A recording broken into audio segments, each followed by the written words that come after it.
Okay, remember that they are changing my voice. I'm not gay.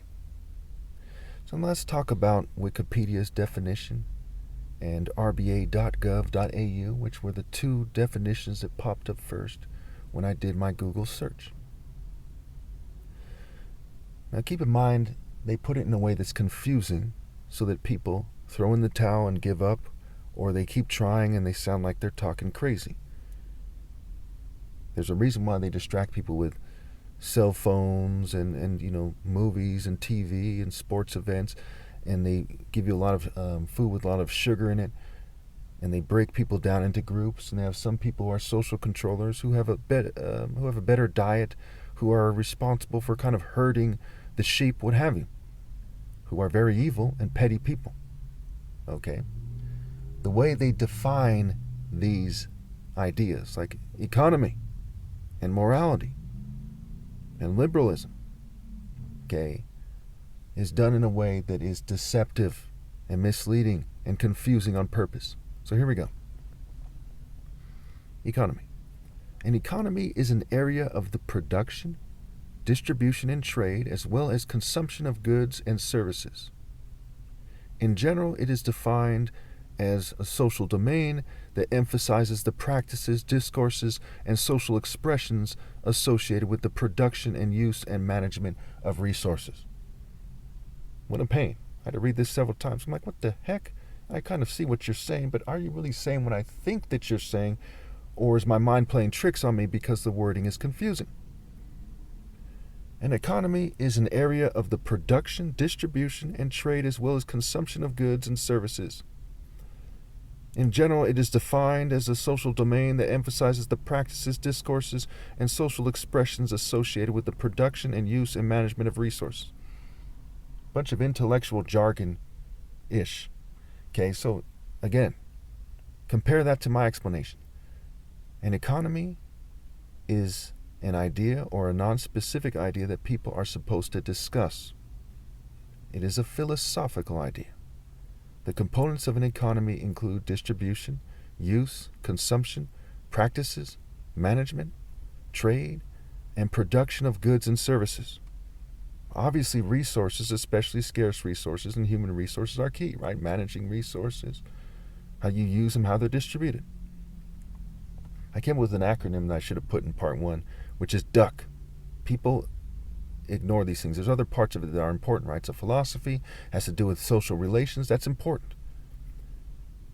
But DUCK, they're ducking the concept of DUCK, which is distribution, use, and consumption. Okay? Whether or not we have homelessness is a key part of an economic model. When they do their budget, right? There's an economy and there's a budget. And how you use your budget, what you do in regards to your budget is key. If you don't put enough money toward social services, toward housing the poor, toward food programs, it has a domino effect. And that affects the distribution and use and consumption of goods and services. Pretty straightforward.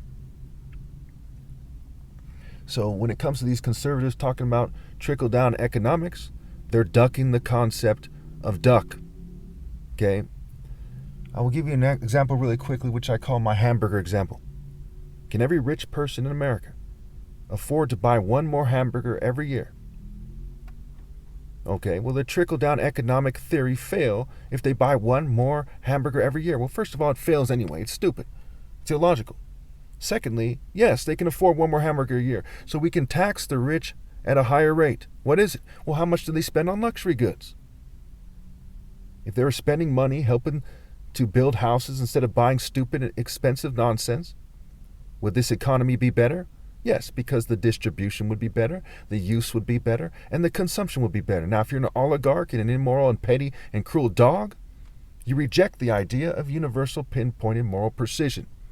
If you don't, then you know that I'm right. Think about it this way. It is the potency of an oligarchy, the potency of greed / oligarchy, versus the potency of justice. The more you have potent justice in an economy, the better the economy is. Unless you're a greedy, racist dog, or an LGBT supremacist dog, or whatever. Some kind of petty and cruel person that thinks everyone should be your slave. then you design the economy in a way that makes everyone your slave. Think about how social relations are affected by the economy. Think about how your freedoms are affected by the economy. Okay, when a bunch of rich people lobby the government to do things in a certain way that takes away from your freedoms, okay, that's a result of a bad economy. For example, they paid a bunch of liberal politicians, Democratic politicians, to sell out the left and all of humanity, to insist on things that didn't make sense, that they knew would be unpopular, so that the right wing would win and they would support various conservative agendas across the globe, including the Zionist agenda in Israel. Pretty straightforward. And there's other ones as well. The Jews by themselves aren't responsible for all the problems in the world. By the time you add the rich whites, Jews, and LGBT, you almost have, the blame down to a T. But it's a bit more complicated than that. There's also the complicity and the indifference of the masses to consider. So anyway, I want you to write down DUC. It's an acronym. Distribution, Use, and Consumption. And right next to it, write practices, discussions, and social expressions. So again, distribution, use, consumption. Practices, discussions, and social expressions. Okay. And obviously, practices includes management. So now let's look at rba.gov.au's explanation. An economy is the system for deciding how scarce resources are used so that goods and services can be produced and consumed. Resources are things like land, people who can work or innovate through their ideas, and raw materials. That's a pretty good definition. It's not a very good definition, because they're leaving out the idea of social relations, social expressions. They're not emphasizing the fact that it's an idea and it's a philosophy. It's the fruit of a philosophy. Again, they define an economy as the system for deciding how scarce resources are used so that goods and services can be produced and consumed. Resources are things like land, people who can work or innovate through their ideas, and raw materials. Okay, so now a lot of you might be wondering, why do you keep going over this again and again? Because people don't appreciate how serious it is for them to just play stupid or break down into their controlled opposition groups and just worry about their livelihood. People do not understand how serious an oligarchy is, and that they are better off dead than living in one. They don't understand. They don't understand the Revolutionary War to any significant degree. So no taxation without representation. Why? It's an economic issue. And economies affect social relations. They affect your bread table issues, food and housing. It affects your ability to get your Social Security and to get adequate health care. This idea is far more serious than you think it is. Some people want to say, duh, but they don't understand it. For example, when training martial arts, it's a very serious thing. If you're training to fight someone to the death, it's very serious. Okay, and if you don't take it seriously enough, you'll almost certainly die. If someone takes it more seriously than you do, chances are they're going to be more effective at hand-to-hand combat. They're going to win. Done. When it comes to the economy, if the oligarchs take it more seriously than you do,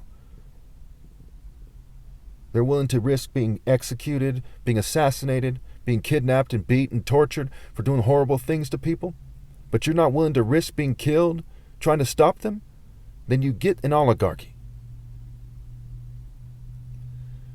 Now, I'll end this by saying this. This is my content of the character argument. Under no circumstances should the economy be designed to uphold racial or LGBT supremacy while attacking the idea of moral supremacy in reality. Under no circumstances should we design an economy to uphold racial supremacy, white, Jew, or any other race. Okay, and some people argue that Jews aren't a race, it's a more complex issue, but you know what I mean. Or LGBT supremacy. Okay, they've designed an economy, especially here in California, that upholds white, Jewish, and LGBT supremacy and doesn't care at all about morality at all. You see it in the gentrification, moving people out of cities, so the social engineering process, the urban planning, right? How they're designing things. Who lives where? Who makes what amount of money? Okay? Who influences who? What YouTube videos are watched? My videos are suppressed as a result of their social engineering campaign. Their philosophy led to this disgusting economy and to the 9 million people that starve to death every year in the world, including 3 million children. It led to the 800,000 homeless people in the street. It led to the 75,000 people that die every year of fentanyl, the 50,000 people who commit suicide every year. It led to these things.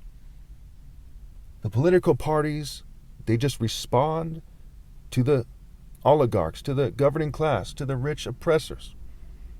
They throw their money around and they get their agenda. There's some issues they probably don't care so much about, but when it comes to the economy, they care a lot. When it comes to who lives where and why, they care a lot. There's a reason why Democrats look nearly identical to Republicans, because they're on the same fraternal teams, the same social clubs, corporate groups, behind-the-scene groups. The proof is in the pudding. There is an overwhelming amount of evidence. People are convicted for murder with less evidence than we have that things work the way I just described.